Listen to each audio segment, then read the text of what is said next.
Enough is enough. We need action, and we need action now. We have done everything, including almost standing on our heads, to be noticed and to be heard, and again, to be disappointed by our federal government.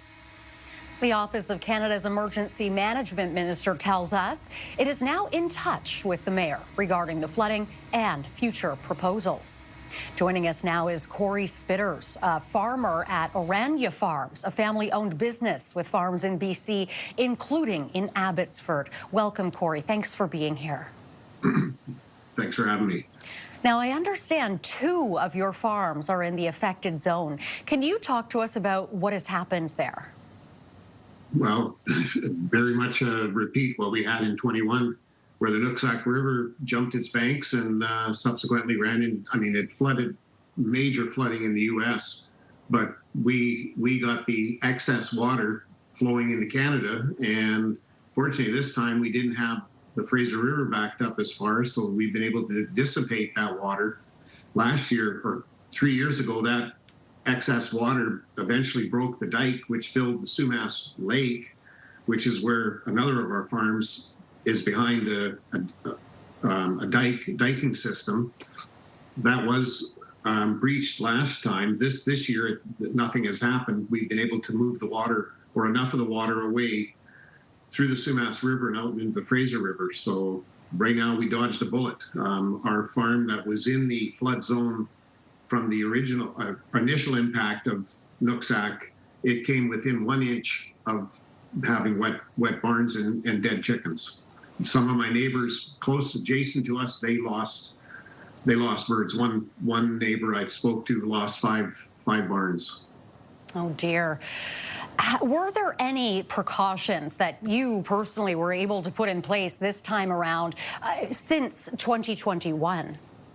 No, nothing. I mean, we're at the mercy of nature. Our barns are too big to move a number of birds that we deal with. We're an certified organic farm, so our barns have literally 20 doors on each to go outside.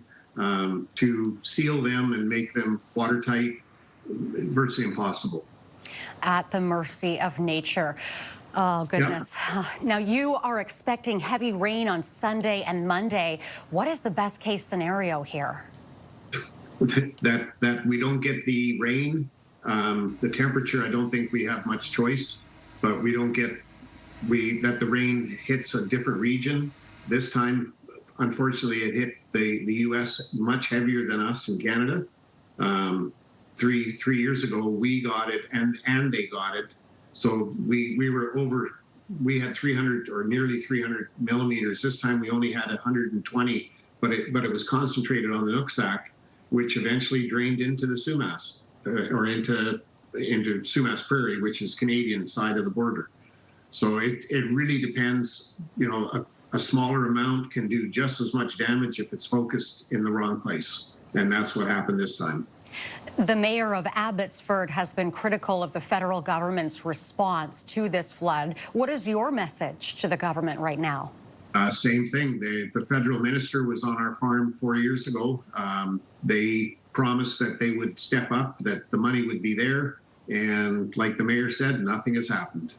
So we're just as much at the mercy of our government as our federal, or excuse me, our provincial and municipal governments. Without federal involvement, we can't do anything. What are your biggest concerns going forward? The U.S. They need to do something. Even if we do our fair share on this side, what can be done, we're still at the mercy of the U.S. Overflow. If they can't control their water, we're never going to get out of this mess. So now that I mean, I hate to say it, but they got, you know, more than their fair share this time, and there seems to be an appetite to actually do something for once. So we'll wait and see. We need both sides of the border to address this. Corry, that's our time. Thank you so much for being here and sharing a little bit about your experience with us. It is much appreciated. You're welcome. Thank you. That's Corry Spitter's farmer at Orania Farms in BC.